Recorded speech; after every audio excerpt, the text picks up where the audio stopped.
Hey, what's up, everybody? This is Coach Richardson, Becoming Uncommon. This is a special Meet a Falcon edition. For me, I want to bring these young gentlemen in just because there's somebody that I think is a great representation of what we like to do, forge relationships. There's a couple of the gang that's not here, right? Yes, You got a couple. Yes, But if you're when I look at it, and I'll do a quick intro. We got Blair, went to Kennedy High School, so it's part of North Orange County. Then we have Mr. Williams here, who went to Long Beach Poly, and we have none other than Vince here, who also went to Long Beach Poly. Missing his Chuck, Downey, San Gabriel Valley, and when it comes to Cerritos, right? People come from all kinds of different places, but like first, let's go ahead and start with you, Blair. Give me some of your experience, like coming out of high school, and then how did you end up at Cerritos? So, coming out of high school, I actually really didn't have like a concrete college plan, and it was when I met Coach Chucky at my league finals track meet, and I believe it was at. I can't even remember that high school, but it was a league finals. It was like Western. Yeah, something like that. I met Coach Chucky, and I just remember he was just decked out, got all these rings and piercings and stuff like that. And it was after I had won the triple jump or something like that. He came up to me. He's like, "Hey man, like you looking good out there. Like I see you got some skills, He said, you got a little swagger to you, everything like that." He's like, I coach at Cerritos, so, he's like, if you don't have any plans or anything, I'd love to, have you come and be a part of the team and continue your career there. So, since I didn't, have any other concrete college plans, I was like, okay, for sure. So, I ended up registering at Cerritos, and I think you helped me set up like the classes and everything like that, because I think my first year I kind of got like registered on the back end, like I didn't have like all these classes and everything, so I had to put together my own schedule. And I think my first semester at Cerritos, it was just like I had like 4 classes, like math, English, the coaching class with Coach Ramos, and that's just how I kind of got to Cerritos, But from there, the experience was something I'll never forget, because just from that first year, meeting everybody, not knowing anyone really, because, I came from, Kennedy and Orange County. Everybody else is coming from, Sarah, RJ, Polly, Bellflower, all those schools. So it was really just a new experience getting to know people. But yeah, I wouldn't trade Cerritos experience for anything. I'm glad I went through there. I met amazing people, lifelong friends, and I learned a lot of things about maturing as an athlete as well. Just getting things like getting myself to class, and the first year we was ducking the practice sometimes. Sometimes. That's what we're doing. Right. Yeah, sometimes we was ducking the practice. But especially that's but once you get that maturity, right?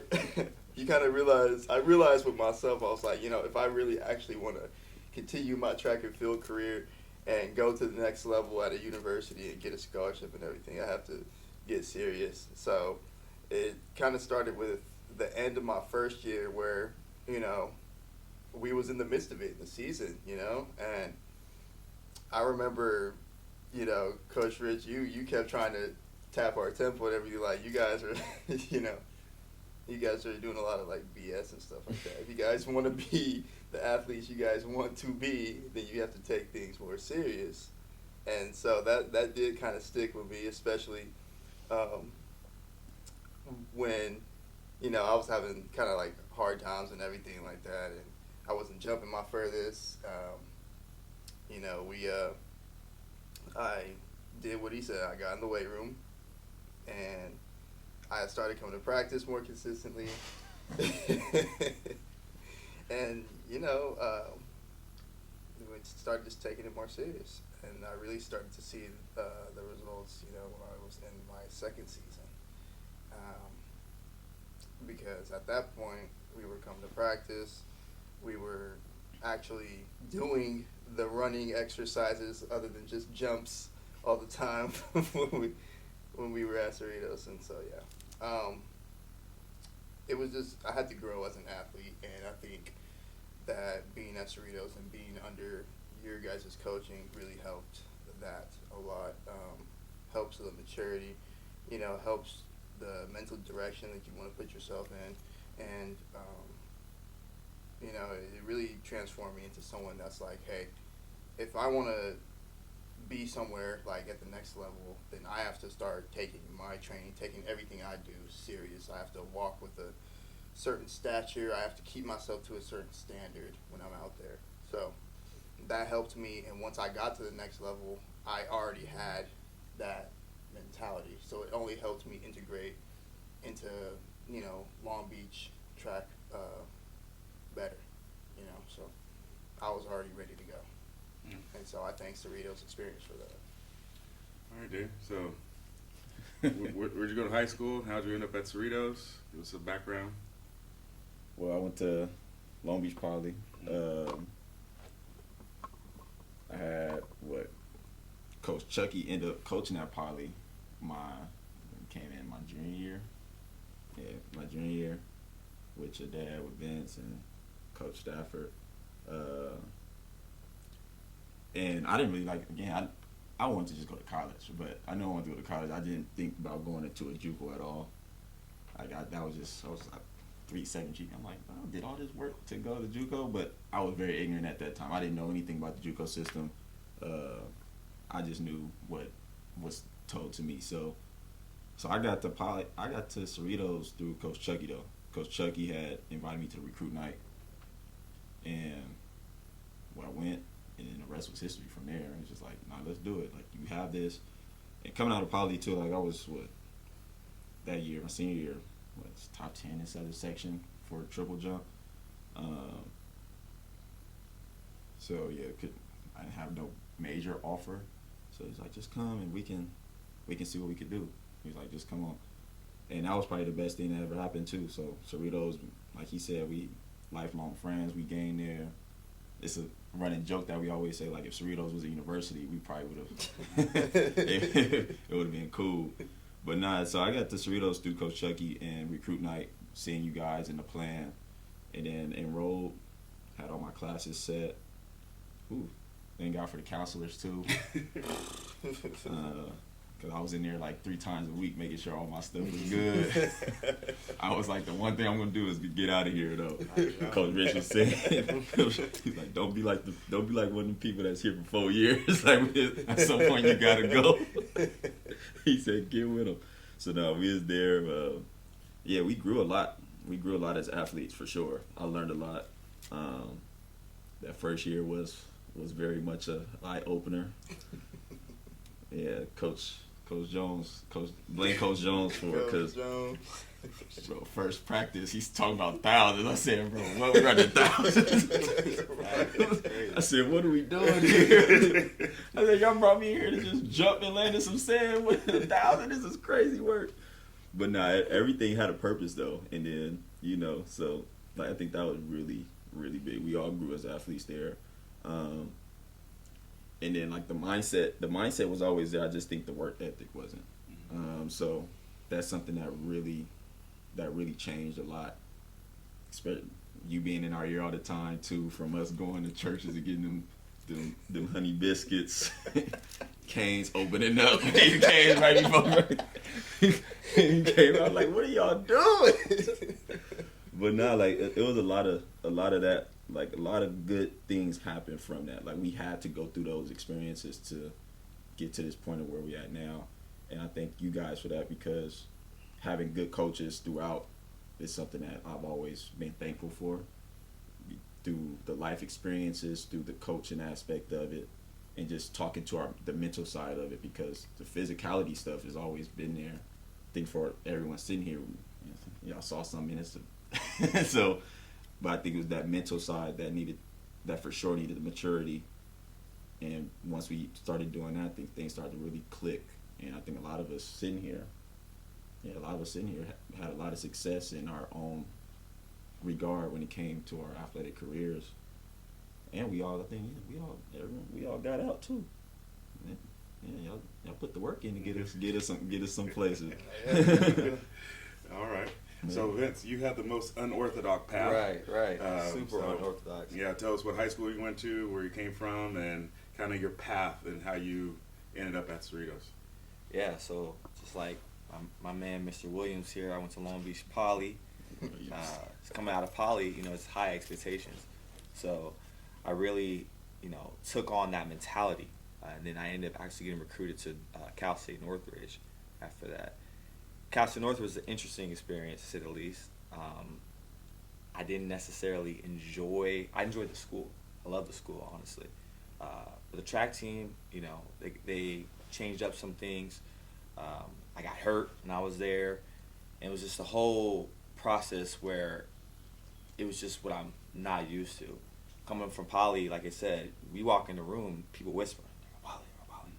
And in Northridge, I didn't feel that competitive spirit that I used to feel when I was at Poly, and then so I was like, okay, I'm gonna leave.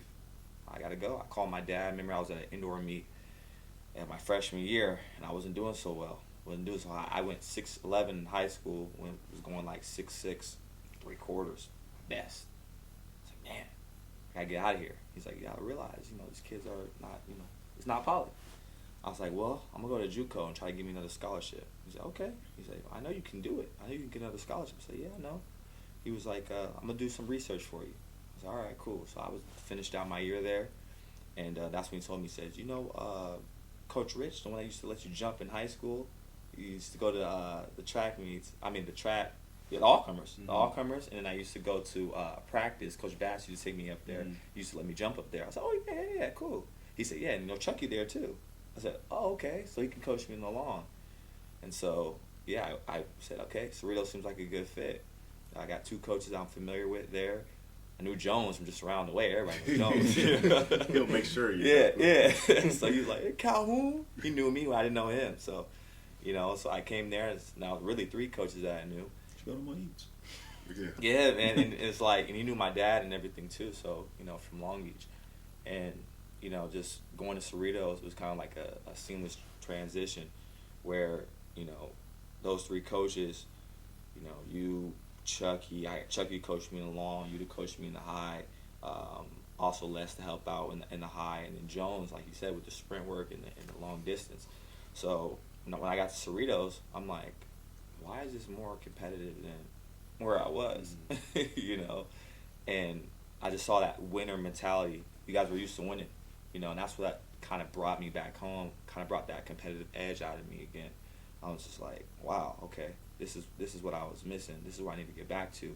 Got back around to the heights that I was jumping, and I was hurt still. I was still battling my knee injuries from the year before, and but nevertheless, I still got to get back to those heights that I used to see, and that kind of gave me that confidence.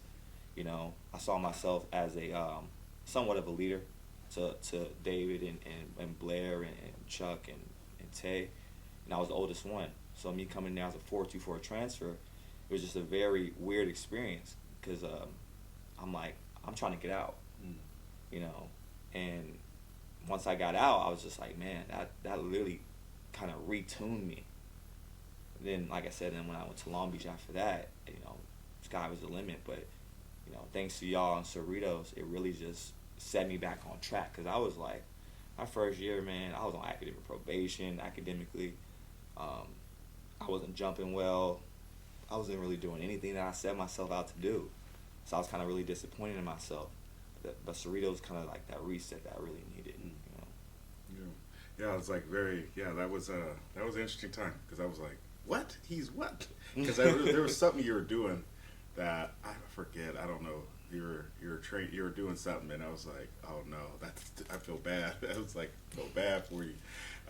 But next thing I want to touch on, because obviously you guys know that working with young men, and sometimes I tell them things, and we try to instill things in them, and at first glance, it's like, these dudes are crazy, or what are they talking about, or they don't understand. You know what I mean? I'm not saying you guys felt like that at any time, but I'm just saying that you can imagine how some of our current and future track athletes might respond to, hard coaching or insight, or when we try to kick them some game, all that. But maybe one thing that you reflect on, and we'll start down there with Blair again, just one thing you reflect on with, like, something you picked up at Cerritos that you felt really helped you when you got to the next level. Yeah, so what I can just think about is, and I'm sure that David, because he already mentioned kind of something like that, like, I'll first start off by saying this. I think all of you guys, like Coach Jones, Coach Chucky, and you, Coach Rich, at first I'm like, all of them are crazy in their like in their own like way, because but it's because you guys took things, like, you wanted us to take things seriously, and you wanted us to be mindful if we wanted to be the athletes we wanted to. So I'm thinking about a time where, me and David, we was just casually rolling into practice, and we just had box combos in our hands from Raising Cane's. I mean, it's just small stuff like that. We rolled in, canes in our hands, 2 breads in there, butter on both sides, like fried chicken. He's like, and you were just like, well, you guys really want to be great athletes, but I see you guys eating this junk every day. Like, you're not fueling your body with the right stuff if you guys want to be successful, things like that. And I'm just like, at first I'm like, can I eat my chicken? Like, I'm trying to, we about to practice. Like, I just want to eat this chicken real fast. But it really is like little things like that it kind of like plants a seed in your mind, and it kind of grows, because once I was like in the midst of my season or something like that, it's like, I'm like, dang, I was like, maybe Coach Rich was right. Because it's like, I remember like I ate like terrible like the night before a track meet. I woke up the next day, I'm like, I feel heavy, like, what is going on? And I'm thinking in my mind, all I hear is like, Coach Rich, like, you just eating that junk before you guys try to come and perform. I'm like, it was the meal I ate before. So it's tiny things like that it's like I started thinking about us being more mindful in my athletic career, because I really wanted like results. That second year, I felt a lot of pressure to have good marks and good PR so that I can gain attention from more schools and everything. So I started taking all that stuff into account, like what I'm eating the night before, what I'm drinking the day of, like water, snacks to keep my energy going and everything like that. So it's really just things like that that I would think about. And that one situation with the canes is something like I always kind of will remember, because it's something so, you would think it's just so minuscule, but it's things like that. If you want to be like the next level type of athlete, you got to think about those small little nuances in your routine if you want to transform yourself even more. Yeah, that's now what made me think of right now is like, man, imagine if Raising Cane's was like a sponsor, and there that goes. No, I'm just kidding. But no, what it really made me think of was there should be like a healthy alternative to Raising Cane's. I was trying to think of one, and I can't really. So I got to figure that out. Maybe that's the next idea. Next endeavor, Yeah. Healthy canes. Yeah, healthy Cane's. In our head, we thought it was we thinking it's chicken. Yeah. In my head, I'm like, It's not chips. It's not Right. The next best thing. Yeah. Protein. Cerritos protein. only so many days I can eat. Yeah. Subway. No, for real. Subway and Bird Dog was getting a lot of my money. Yeah. at Bird. Or Subway. All right, Dave. How about you? Anything? What's something that you picked up when you were at Cerritos that you think helped? Whether make an impact on you at the next level, contributed to your success, anything like that? Anything you can reflect on? Yeah, I think like me and Vince came from competitive natures already. So going into Cerritos, we already bringing that, and it was the same mindset. Like we gonna win. We gonna win out here, but we gonna win in the classroom too. Like, but I think the biggest thing that Cerritos helped fine tune, like I said before, was the mental side of it, the attention to detail part. So like, Monday meetings. And letting us know, like, the one thing I told you before, I was like, the one thing I take from one of those meetings was what you tell yourself is how you gonna perform. So what you do that's really how you keep doing the same thing, you're gonna continue to get the same results. And I think that was a big thing for me to just hear in that moment, because I think it started to finally click. And I think it clicks different at different times for everybody. But Cerritos going into Casa LA, I think that was the mentality, like, this is a whole different ball game. Everyone's good at any given time. Every week we going against somebody that's Division Ones and other JUCOs with everybody else trying to. So, the jumpers, I think we had our own little thing. Vince came in and was just like, hey, we got to compete. Vince be on us. He used to be on us too, but just as much, I think he came in and felt that thing too. I think we all collectively helped get each other to a point through what you guys were talking about. Like, we listened more than y'all thought we did, because we had our own separate conversations. Like, bro, we gotta, like, we gotta get right, bro. Like, we really want to dominate. We really gotta get right, and dominate in everyone's respective form of what that meant for them, like in a process. So, but yeah, Cerritos helped fine tune something that we already came from it, but I was hearing it, but I didn't fully understand it. So it's just, when I got to Cerritos, like, being around people that's older than you too, and different walks and different people coming from different, it's just like, dang, this way. All right, it makes sense now. I see what you're talking about. Like, everyone trying to get out right here. It's a different, hunger mentality that, you have. Like, everybody there wants to be successful. Everybody wants to get out. Everybody got to eat, and once we all started buying into that, we was bouncing off each other. Like, we were holding ourselves accountable at that point. Like, oh, you're missing practice, dude. Like, we're all here. Where are you at? Like, I remember our group chat, like, when someone was missing, we was like, where are you at? Or if we noticed that you kept skipping practice, especially when we're all there, we're like, hey, yo, you got to get it together. Or you always at the trainer, ain't nothing wrong with you. You need to be on the track, man. Like, don't tell me you need to go get your shin wrapped 5 different times, and we're already in the middle of our drill. So it's like, just bouncing that. And Coach Chucky didn't play about time, so it's just like, you get out there, you think he not there. You think he not there. That's what I said. Like, but something as small as that, like, it was just, we was used to it. But like, to everybody else that was with us, it was like nah. If he say be here at 3, you be here at 2:55, ready and already starting your drills. Like, it was something that it was that serious, because I don't know if Coach Chucky back in the day, boy, he walk out there, he ain't even here. People start walking during the drills. Next thing you know, hey. I'm telling you, man. He was in the corner the whole time. Bubble jacket on. The other side of the bleachers at the top left corner. I'm like, no way. 100 degrees with a 49er jacket on his big, Full with a big Falcon jacket, AM/PM coffee. Oh, man. All right, Vince, how about you? So what's like something you got from Cerritos that you think helped you when you went on to the next level? I think, to piggyback on what David said, that competitive nature, for me, was overall just a great reset. That's what I viewed it as, a great reset. Bring me back to my roots. I brought back to my roots of my youth track coach, Coach Chucky. So, Coach Chucky and coached me since I was like 12, 13. So it was just kind of bringing me back to where it all started, making me remember why I loved track in the first place, like I said, and just kind of just giving me that good reset that I needed. At the time, I was just going through, I'm like, man, am I even good anymore? And I'm just looking, I'm like, man, like, track is a very performance-based sport. And when you're not performing, you're only as good as your last jump.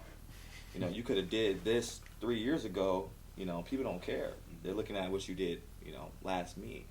And so I'm looking at it from that perspective, like, man, I need this. I had that familiarity with you. I had that familiarity with Chucky, Coach Jones, And for me, like I said, it was just a great reset. Brought out that competitive nature, like we were speaking about. And I mean, I remember meets where, me, Chuck, I would go 24-1, he go 24-2, I go 24-3. We barking at each other, but it's all love. You feel me? So, like, that was kind of that nature that I needed. That reminded me of Poly, because that's what we did at Poly. Poly, we didn't shut up at practice. When my dad was there or Coach Chucky was there at Poly, we were just barking at each other the whole time, just pushing each other to get to that next level. And that's kind of what reminded me of Cerritos, where we were all there just, holding each other accountable and just really, tapping into that. Like, we all got to get out of here. Because even though as much as we loved it, we don't want to stay here, So, and we all did. Like, literally all of us did. And that's a huge feat to overcome because, the JUCO system could be somewhat of a trap if you're not Get it out the mud. if you're not on top of it. It could be somewhat of a trap because you see people there, and a lot of them are there because they're not talented athletes, because of other situational things. And if you get caught up in the whole whatever, like, I don't know what I'm doing, or oh, I'm at JUCO, whatever the case, you'll find yourself there, and then now you're using up all your eligibility at a JUCO. So I'm so grateful, like the rest of these guys, that we were able to get out and, like I said, and got that good reset that I really needed to come there and kind of retune me to go to the next level. Yeah, so because we have the Falcon Gala coming up, that's something I'm excited about, and just so, like, you guys were a part of, whether you realize it or not, part of the spark of coming up with this concept. Especially once Coach Chucky passed away, and we're kind of all there, and Caleb and Micah, former Cerritos student athletes, they hit me up. They were like, Coach Rich, because they saw when Coach Higgins had passed away, so they were kind of there in a little bit of the middle of both of those kind of like pivotal moments in our program, and they were like, why do we only celebrate, or why Coach Chucky would have loved to hear these great things if he was. You know what I mean? And like, why did it take something like that to bring all these people together?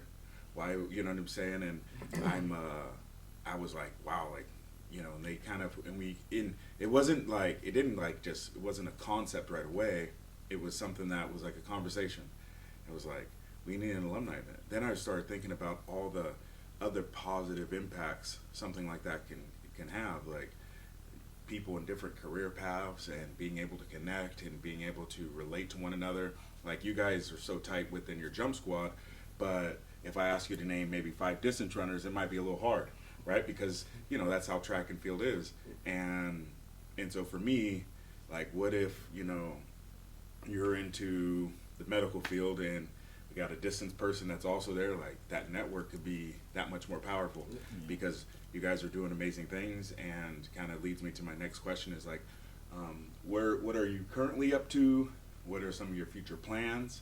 And when it comes to the Falcon Gala specifically, what's something that might resonate with you just based on the description I gave it?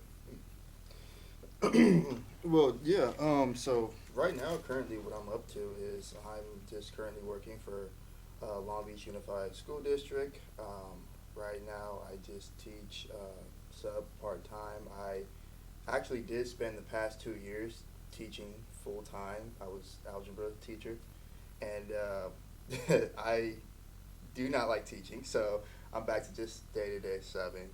I'm just working on acquiring different skills right now. Like, I've been looking into real estate license and stuff like that. I went and got my bartending license just because, like, I just wanted to just have different dimensions to, my skill sets, Future major plans is I am working towards going back to school to get my master's. I want to be a sports psychologist because I was inspired to do that when I hurt myself at Long Beach, and I had to work with a sports psych, and I'm like, I can do this.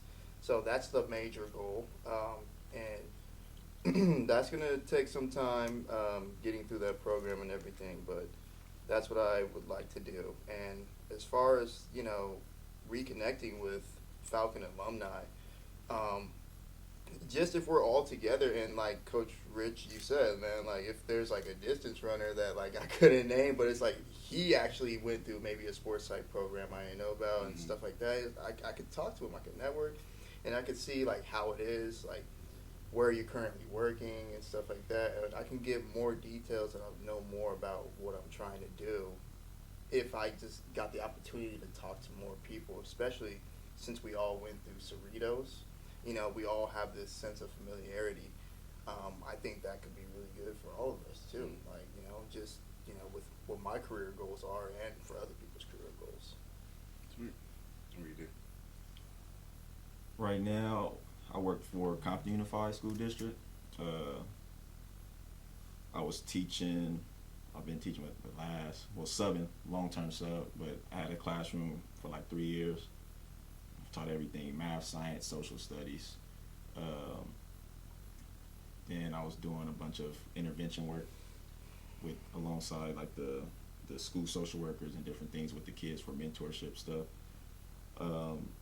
Currently, that's what I was doing. Currently now I'm in school for my master's, get my master's in social work. And I'm the assistant head coach at Dominguez High School right now. So pretty much doing those different things, and then I was certified during the summer as a level 2 wellness coach. So I do that since I'm in school, can't really work full time anymore. I'm in a full-time program, so once a week I'm working at a charter school doing wellness center work, working with kids, mentorship stuff, and making sure that any needs that they need met, we can do to just kind of uplift their morale on the campus and make sure that they doing what they need to do to succeed in that aspect of their life and then beyond. So different stuff of that nature. All right. What about the Falcon Gala? Oh yeah, the Falcon. I mean, it's just fun. I just like getting together and connecting. So I think it's dope because it's a lot of people that we haven't seen. So to reconnect, and also like the whole the what's the word I'm looking for?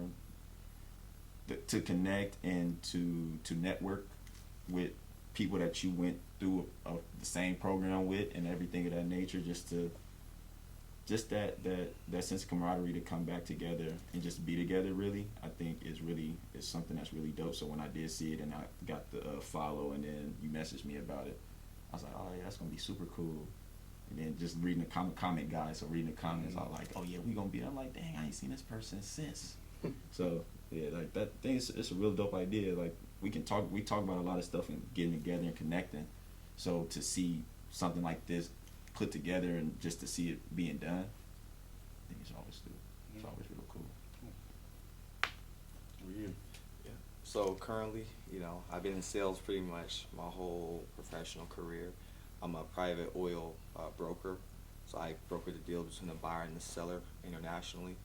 And I also do some stuff with car insurance and stuff like that as well. Pretty much sales. It's a very unorthodox way. I guess that's just the route I take. Just, you know, the least traveled. So I never thought myself in oil and gas. Just being in sales, networking. I don't even know how I landed myself in oil and gas, but like I said, I did financial sales. I did financial sales. I did sales to get people out of debt. It's kind of like debt resolution, solar. I mean, like I said, car warranties, the whole 9 yards. So now I'm in oil and gas, and I like it. I actually do like it. I think it's very scalable, and it's something that I can see myself doing for a long time. And like I said, it definitely brings the most out of you because most people in the oil and gas industry are 60 plus. So a lot of times when I'm on the phone with them in WhatsApp, I don't even turn my camera on, you know, because I don't want them to see me, let alone being young and black. So, you know, there's that. But as long as I can conduct myself with a type of poise and you know, character that fits, they see, okay, this guy's know what he's talking about.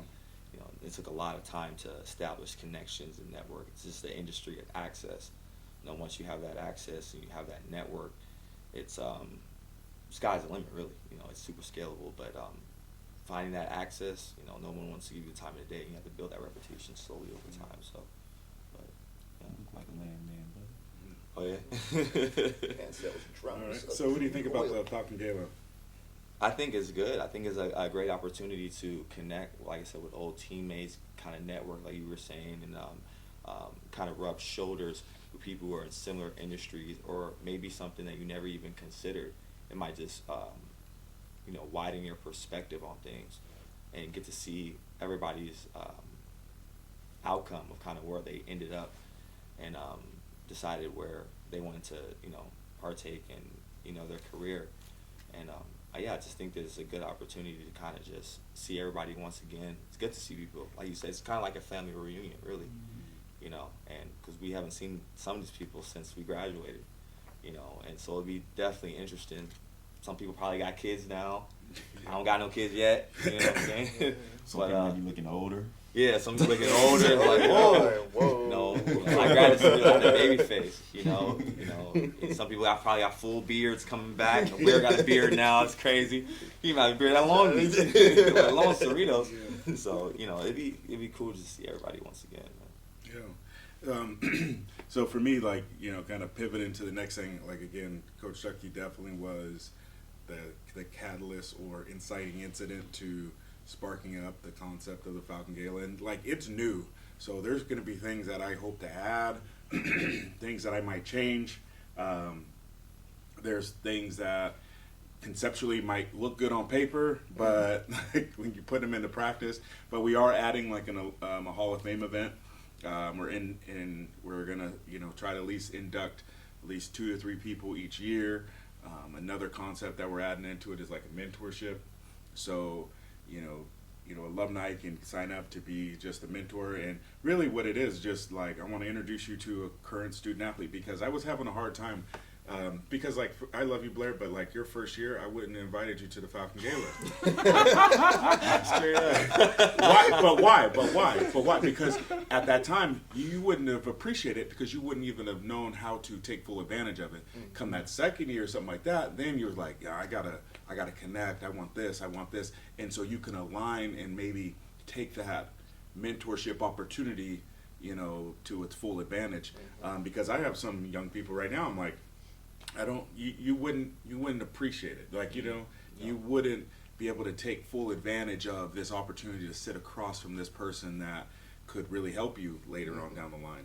And that's where I was struggling with that in the beginning when I was coming up with it. It's like, what athletes do I even want to bring current student athletes? And if so, which ones, and how do I figure that out? Yeah. And it just really coincided with just the mentorship concept and being able to just connect. It doesn't have to be somebody that's like crazy, but somebody's in engineering, like, especially, like, for instance, like say a young female of color, and we have a young female of color that's in either the medical or engineering industry or something like that. Like, that's like a one-in-one kind of connection. And so to be able to use our experience at Cerritos to maybe foster that relationship, I just want to be able to do that. So the mentorship, the Hall of Fame, but most importantly, I think just to being able to reconnect. Like, again, that's kind of why I started this podcast, is just, it's a good excuse for me to call you guys up and be able to catch up. Yeah. You know what I'm saying? Like, it's because it's tough. It's tough because we all got life, right? Yeah. And life just be lifing, and it never stops, right? Like, there is no timeouts in life. Like, everything just keeps coming, and it's all love. But going back to, like, Coach Chucky being the kickoff, as we start to wrap up here, I appreciate your guys' time. I need a fresh Coach Chucky story, and definitely something that, obviously, if it coincides with something that you remember most, but, just want to take this opportunity to kind of pay homage to Coach Chucky in developing our jump squad there at Cerritos. Yeah. So, man, Coach Chucky, he really... Where do I start? Where do I start? Like, I just got to scramble at the kids. From literally hiding in plain sight so he could catch us slacking, to wearing full sweatsuits in 90-degree weather. Man, to that AM, PM, 7-Eleven coffee, house blend. With the straw. With the straw. The straw. Came with the straw. Not the skinny one, though. To the normal size, bro. Man. It's, you know. It's all love, man. It's all good. I will truly miss Coach Chucky. He is a one-of-one guy. You know, I always remember, you know, he tells us that you should be hitting, 300 abs every day, like even after practice and stuff like that. 2,000 a week. 2,000 a week. You know, when I was having tough times at practice and stuff, my head was down. He'd pull me to the side, you know, after he'd get done yelling at everybody, but he'd see me going through, he'd pull me to the side, hey man, like, you know, he'd try to give me some words of encouragement, tell me, hey, keep my head up, just keep doing what you're doing. Yeah, you're in a slump, you're gonna be fine. Like, you just keep taking this stuff seriously. I promise you the results will show, but you need to believe in yourself first before you can see those results. So things like that, like I'll remember too, and that's what also made that connection with Coach Chucky, like me and him, strong, because you know he would just help me through those times and everything, give me words of direction, because you know at first if you see Coach Chucky coming at you, you're like, oh my God, like what does this man have to offer? And the answer was a lot. So I always remember Coach Chucky. I appreciate that man. He was truly a one-on-one guy, you know. So yeah, I think that's it. You know, also, I mean, I would just see him around Long Beach all the time. I mean, with that car he was driving, he had the lights up in there, man. He had a whole little club. Wow, man, I did a whole little club in that he had car. a little doll in the front seat. Yeah. What was it? Was it Hitty High Hope? Hitty High Oh, Hope? Yeah. Oh man, where are you, Dave? Oh man, shoot, Coach Chucky, man. Coach Chucky, it was a lot. I'll do the funny ones. You know how Blair just tried to do the heartfelt thing just now. Mm-hmm. I'm not about to let you just slide on that, bro. Blair used to talk a lot of smack in practice. Yeah, that's what we did, though. Blair used to talk a lot of smack in That's practice. what we did. You know what story I'm about to bring up. Blair used to talk a lot of smack in practice. So, you know, Coach Chucky pulling him after he talking smack to us too, so we don't care. Like, it's all love. Coach Chucky sitting there just laughing. Pull him. No, nah. It's all funny. He didn't talk to us for a week one time. He talked to us for a whole week. He talked to us for a whole week. It was a very competitive practice. It was him and Chuck Paul. Oh, he was just walking by you? I was an innocent bystander. I caught a stray. I was an innocent bystander. I wasn't in that one. But nah, Coach, it was just funny because Coach Chucky was somebody that he's always there. Like, with any opportunity, like I will say this for me, like personally, even after we was done, and he would always hit me up with coaching jobs. Like, he asked, hey, you want to coach? I think, yeah, he got me my first one at Mayfair. He hit me up. He said, hey, my buddy, he need a jump coach. Thought of you. I think it'll be a good opportunity for you to get your foot in the door, see what you can do, blah, blah, blah. And I actually did. It was actually a really dope first coaching experience, first year official. Like, I've been doing a lot of stuff for free.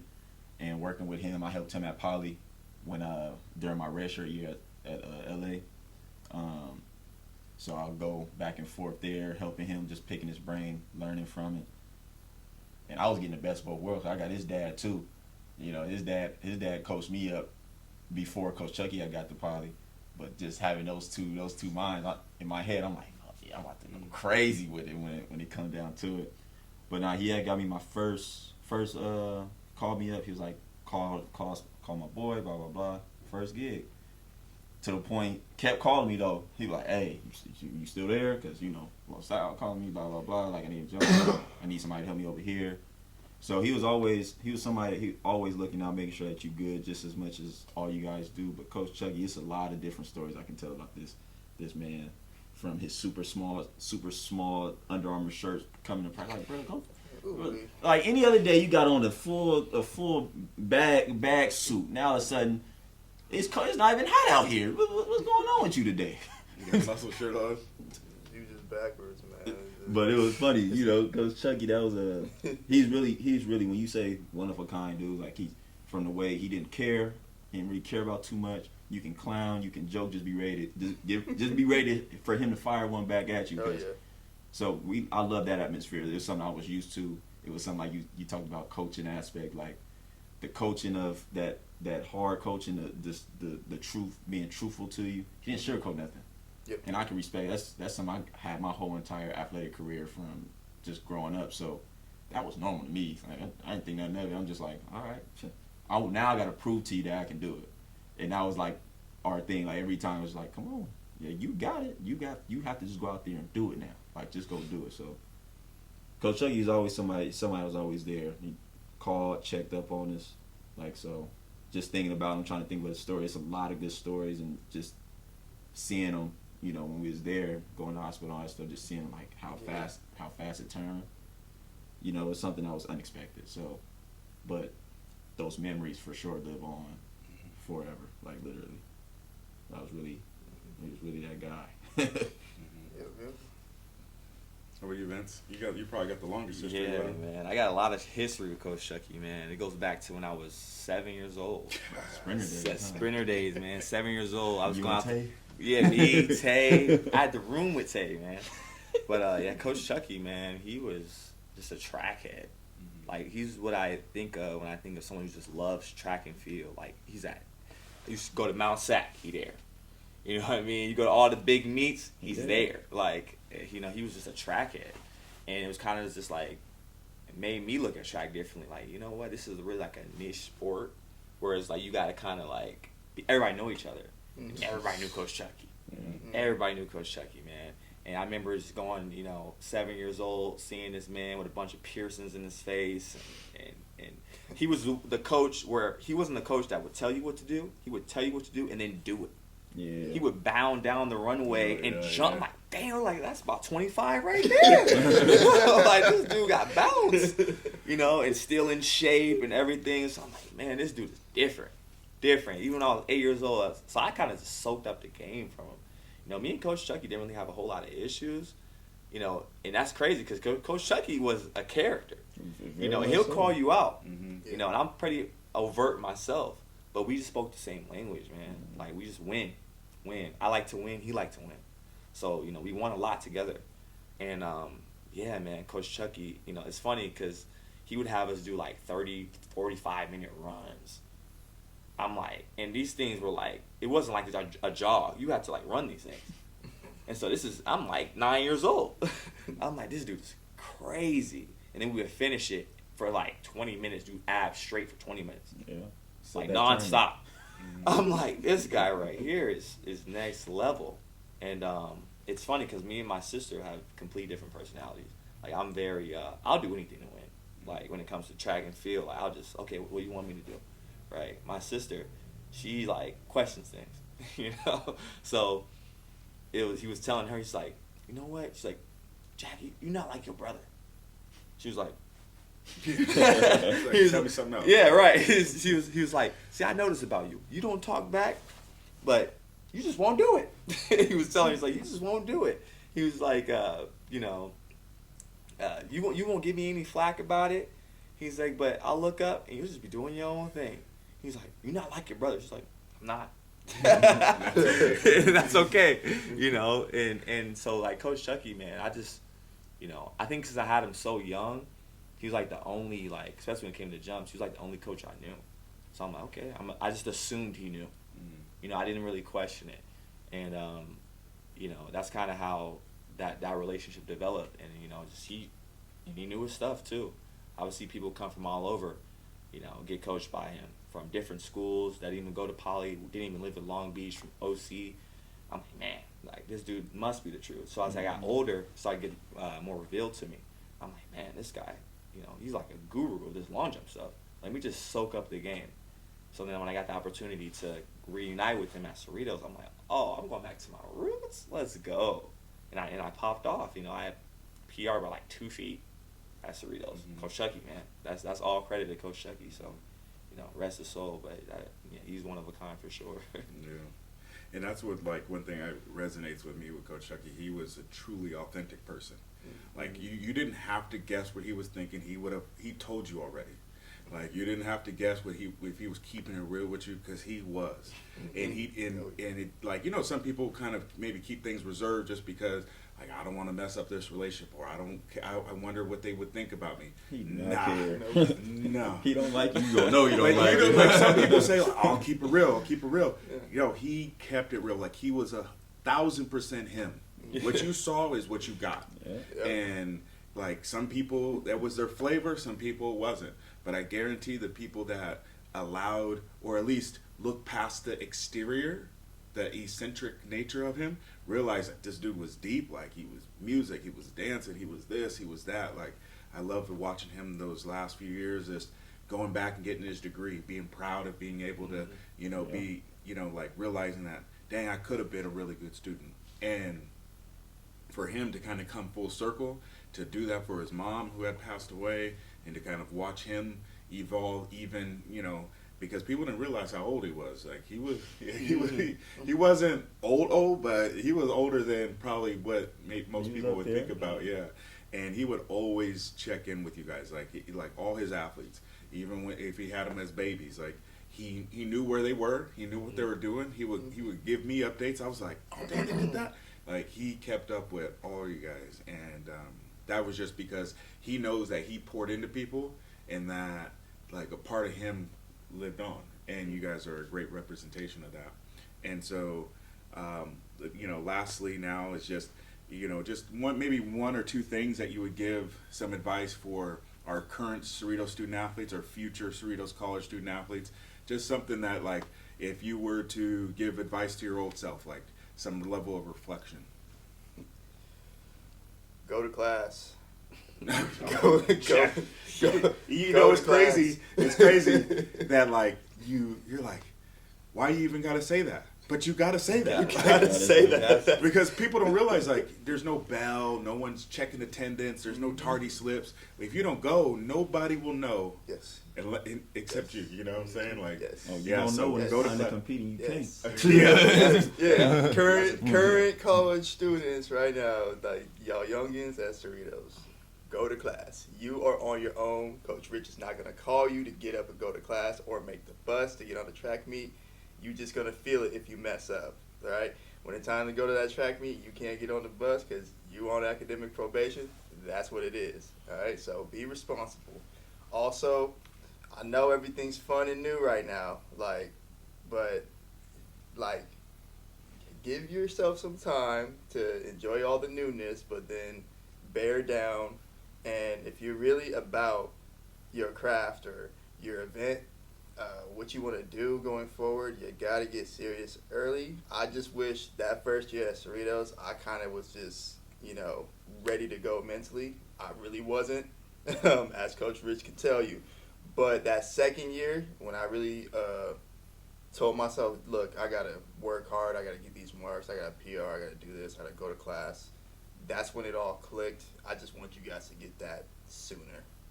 Okay, so it's fun and games, but just get serious, you know. And just really believe that all these coaches, they really do care about your growth and your academic as well as life and athletic performance. So they really do care. So believe them when they tell you something. Where you, old man? That's the old man right there. Hey, ain't 30 yet. Come on now. You know, So get look, that Denny's I discount. say, what camera I'm on? What camera I'm on? I say this, y'all. Like, yeah, like we did it. We certain parts, but our mediocre was a little different than y'all mediocre now. We were still competing. Yeah, popping and But stuff. I would say, yes, class is something that you shouldn't have to tell somebody when you get to college. Go to class. If you don't have to worry about grades, sports is fun. Handle what you got to take care of in the classroom. Sports becomes simple. And then if it's this D1 thing, how bad do you want to get there? Go see your counselor. I think that's, go to your counselor. Some advice, maybe not. I had two that we worked with, and I just had a good relationship with them. And I saw them about 2-3 times a week just to check in. May not have to be about nothing. Say what's up, but if you got to talk to your counselors. They will make sure that you're there. All the coaches, I would say Coach Rich, because he does a lot of phone working. You do your part, he gonna do his. Absolutely. As long as you do your part, he gonna do his. Because it's not what you know, it's who you know. Yeah, you learned that fast, huh? Learn that. Not what you know, it's who you know. So just stay on the grind. If it's something that you want to do bad enough, you'll put the work in. Track and field is something that is a choice. The workouts is gonna hurt, but it's for a reason. You're gonna see D1s, all the schools you've been seeing on TV, you gonna see this season. You at Cerritos. We are the #1 JUCO. Not Mount Sac, not nobody from up north. If you there for a reason. Go get it done. Yeah. So, yeah, you got a good cash, you got good support, utilize it. Utilize every resource to the fullest. That's the one big thing I can tell you guys. Sure. I would say take advantage, man. Take advantage. It's an opportunity. Don't look at it as a situation where, oh, I'm stuck. I'm at a JUCO. If you think you're stuck, you will be stuck, right? Now, most of us got out, but some people didn't, right? And so it's an opportunity to go to that next level. I look at it as a transitional phase, right? It's a phase where it's going to develop you. You know, it's going to. As for me, it was a reset to kind of fine tune on those basic mechanics and getting back to the basics. But it was definitely an opportunity. That's why I looked at it. I said, this is an opportunity to get another scholarship, right? Or if, you know, for most people to get a scholarship, right? Whether that's D1, D2, whatever your goals are, set them, but it's an opportunity. As much as we love Cerritos, we're trying to get out of it, Mm-hmm. you know?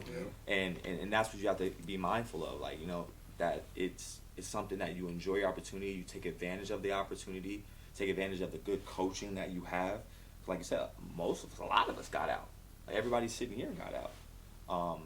You know, and it's one of those things where, you know, a lot of JUCOs, they compete. Track is like PE, not at Cerritos College. You know, I remember going to Cerritos College back when I was yay high. You know, looking in the stands, packed stands. You know, they had all the best events. Cerritos College hosted them. You know, and that was saying something, showing the atmosphere, the stadium, the history. You know, that I was, you know, privileged to partake in. So I would just say, yeah, take advantage of the opportunity while you have it. You're an underclassman. Use those as developmental years. Yeah. I think a lot of people who do it the right way come out on the other side better. For those who, you know, kind of just get washed in the 4-year system, they already have the big dogs on the team or seniors, right? You're with underclassmen. You know, I was able to be somewhat of a leader on the team, and I was a sophomore. That wouldn't happen at a 4-year. You know, so it's just looking at it and kind of tweaking that perspective and looking like, this is an opportunity. Let me go ahead and take advantage of this, get out, and then pay homage once I get out. So take advantage, man. Yeah. And one last little note, I'll keep it real. I was not the bestest athlete in college. Like, well, I guess I can say I did the little things right. I did a lot of the little things very good, and that got me far. These two, they was jumping out the pit. I was just hanging with them. I was hanging with them. They did a lot of the good things right, and I always keep it real. I tell them, you don't have to lie. You can look every last one of our names up, and you can see everything we've done since whenever you started running. So do the little things right. So for that, and I just want to say that to the athlete, like, oh well, I'm not jumping 30 or 55 feet and all this. Bro, just do the little things right. Do the little things right. You can score. You get somewhere. Yeah. I'm just keeping it a buck. As long as you can score some points, you'll get somewhere. And that would be just me being real. Like, I had the best time at Cerritos because that's where I jumped my furthest. After that, I felt like I let myself down and I let certain people down because I had a personal goal of mine. As it started to click later in my career, I was really like, I'm doing something out here. Like, I can't, I'm the top jumper where I'm at, but this is not what I'm used to as far as competitiveness. And I'm still there. I'm still at the top, but it's just like, I can go further. I know I can go further. But just do the little things right. If you do all the little things right, I think we overcomplicate stuff. Do the little things right, and I think you'll be all right. No, definitely. Well, I appreciate you guys. Got a lot of love for you guys, man, because so proud of you guys, the men you guys have become, the men you guys are becoming, your impact on the people around you, and, just being able to be what I feel is a great representation of what our program is all about, whether it's like a reset, whether it's, not knowing what you want to do, going to a place where you're maybe weren't even sure about in the first place. So, and everything in between. We have some of those young men that were in our little cohort, this little jumps cohort, that aren't here. Any of you guys want to shout those dudes out? Shout out Chuck. Shout out Chuck, man. Terrell, Tay. Agnet. Oh, Terrell. Terrell, yes, Terrell, sir. Yeah. Yeah. Terrell. Terry I'm missing one Elliott. in, I'm putting that whole what's his Govey out name? there. Ike. We can't forget about Ike. Ike. That was our youngin. Oh, yeah. That was our Right. youngin. Jelani, man. Oh yeah, Oh, Jelani. yeah, All the Jelani. boys. Yeah. Yep. Yeah, So not just the boys. We had the girls too. Homegirls, Demaya, too. Yup. uh, Bria. Rhea. yeah. Missionary, when we was there, that was the Missionary. Mike Juan. Mike Quan. Oh yeah, the young buck. Yeah, he's doing good too. Yeah, he's doing good. But so everybody that just got called out, I need to see you at the Falcon Gala. All right, make sure you're there, December 11th. When it comes down to it, again, Becoming Uncommon has a lot of different components to it, and for me, being able to kind of see young men mature and develop is just one of those opportunities to come full circle. But other than that, make sure that you stay true to who you are, understand that you have a different journey and a different path, and at the end of the day, hard work is going to trump everything. So be uncommon. Thanks.